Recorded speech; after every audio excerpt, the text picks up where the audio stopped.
Michael Turner had owned that 20-acre stretch of land since his father's passing, quiet, green, and far from the chaos of the city.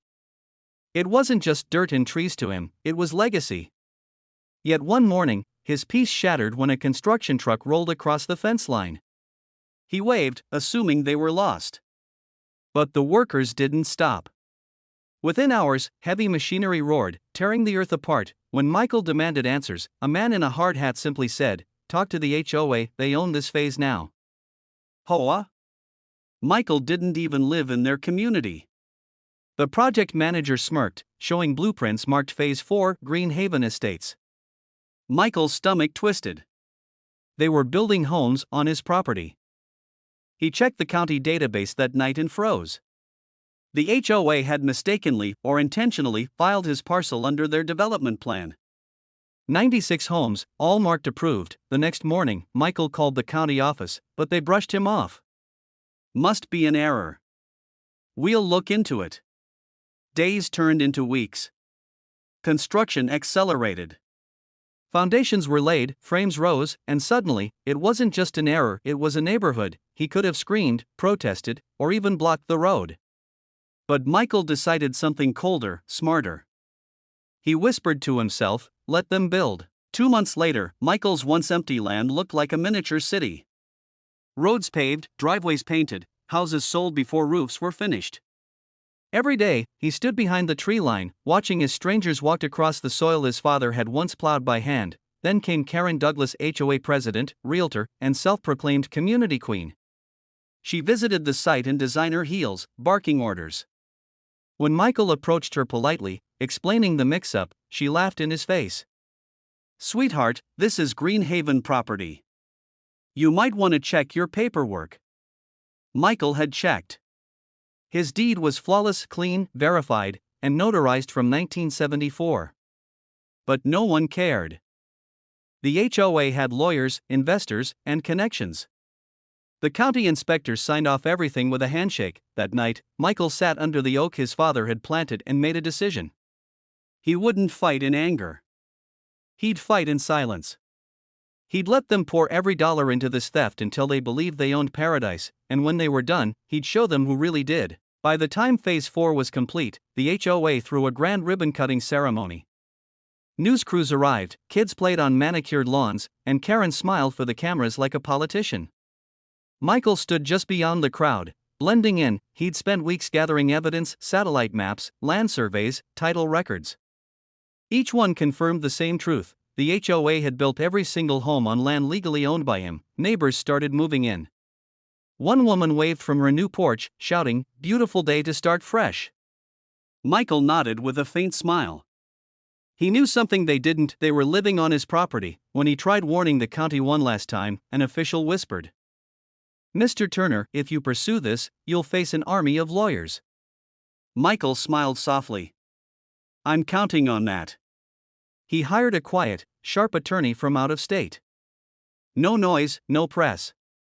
They filed nothing publicly yet. Michael's patience was legendary. And as the HOA bragged about their most successful development, he simply waited for the day those same words would destroy them. 6 months later, the first cracks appeared, literally. The HOA discovered drainage issues, then title disputes. Banks began asking for updated land records. Karen called emergency meetings, furious and confused. That's when Michael's attorney mailed the first letter, Notice of Land Ownership and Unauthorized Development. The HOA laughed at first. They called it bluff. "He's just bitter," Karen told her board. "We have all approvals." But when the county rechecked the original deeds, silence fell. The parcel numbers matched Michael's land perfectly. The board panicked. Karen drove straight to Michael's farmhouse that evening. "You can't do this," she snapped. "People live there now." Michael looked up from his porch chair. "I didn't do anything, ma'am." "You did." He handed her a copy of his original deed, sealed, notarized, and signed. "You built your dreams on my dirt." The HOA tried every trick: lawsuits, counterclaims, political favors. But the law didn't bend for money this time. The judge reviewed every document, every approval, every permit. One by one, they fell apart. When the courtroom projector displayed Michael's deed beside the county's original plat map, the gallery went silent. Even the judge raised an eyebrow. "So you're telling me," he asked slowly, "96 homes stand on land you never sold?" Michael nodded. His voice steady, "That's correct, Your Honor."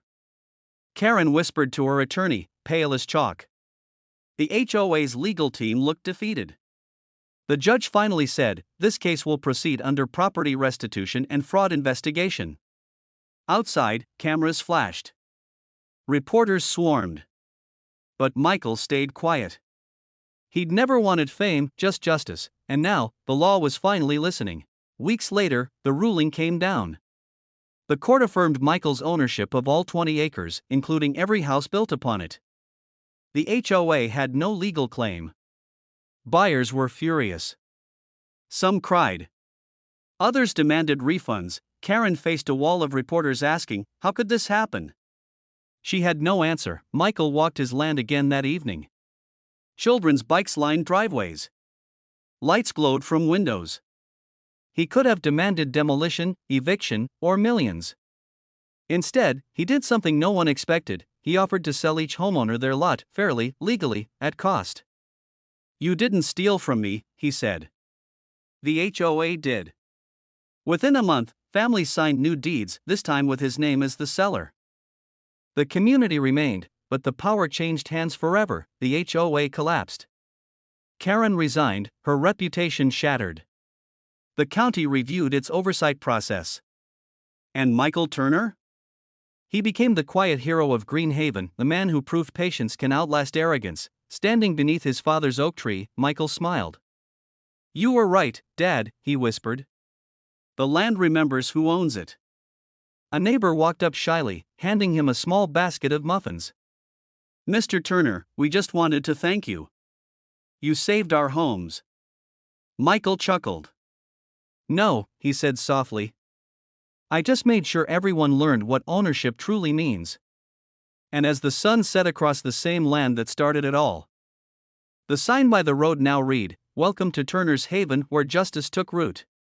And that was the final twist in this unbelievable HOA story.